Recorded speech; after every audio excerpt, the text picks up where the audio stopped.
So guys, welcome to my YouTube channel. Ngayon ako ay isang batang vlogger. Ngayon ay nasa farm. Okay? At ngayon tuturuan ko kayo ng kung paano magsayos ng ating mga lupa at paglilipat ng ating mga kalabasa at ng ating mga pinunlang kalabasa. At ngayon, ituturo ko din sa inyo ang mga sekreto o yung mga halimbawa bagay yung mga tudlingan o distansya at sunutan at ngayon ay tuturo ko natin sa inyo, sasama na din natin ang pagtuturo ng pagpupunla ng kalabasa. At ngayon ay ang pinagpupunlaan namin ay seedling tray at ayun po ay medyo malaki-laki compared po doon sa mga maramihan. Kapag mas maunti po, mas malaki po, pero kapag mas marami po, mas maliit po ang seedling tray. Kaya 105 po ang pinili namin. Okay po.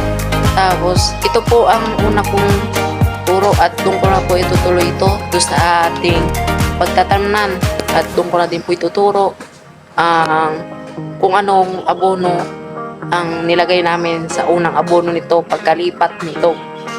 Pagkalipat nito, 1 linggo pa. 1 linggo mula ngayon ang pag-aabono.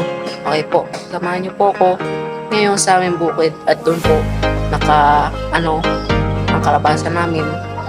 Ayun po ay nadulang po sa may baba. Tara po, samahan niyo po ako. Guys, dito po natin tatanim yung mga kalabasa na ipinunla natin. Bali, ang punla po nito ay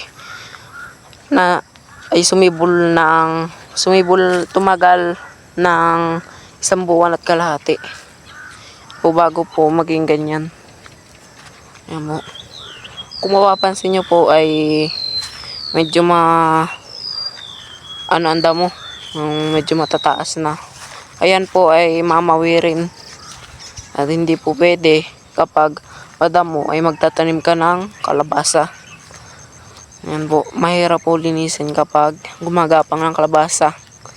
Tsaka huwag nyo po lilinisin, mahirap po. Tsaka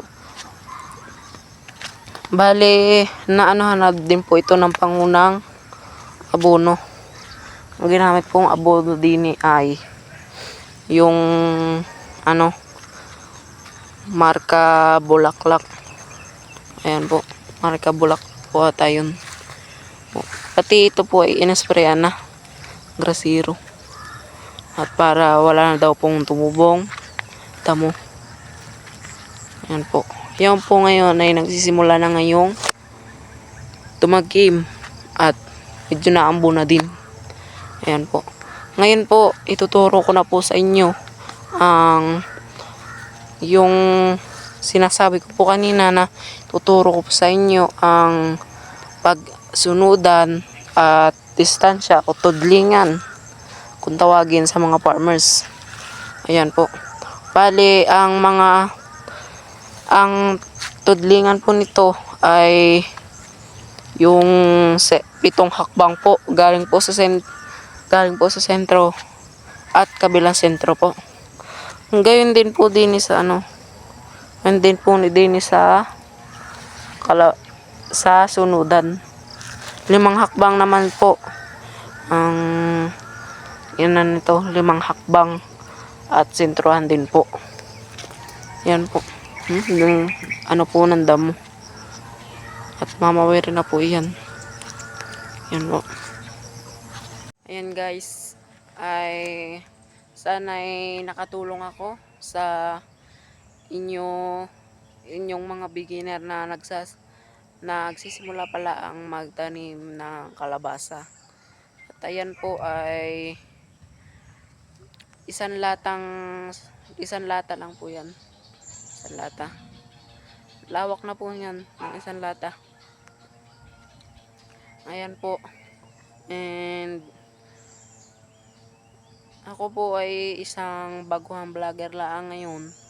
At Ngayon ay ang una kong upload na video ay ito. Ay tsaka ay ngayon po ay hindi medyo maano yung medyo edit na edit, hindi edit na edit, ay hindi pa po ako medyo maalam pa lang po ako mag edit at hindi pa lang po magaling. Yan po. Okay po, see you to next video and bye bye guys.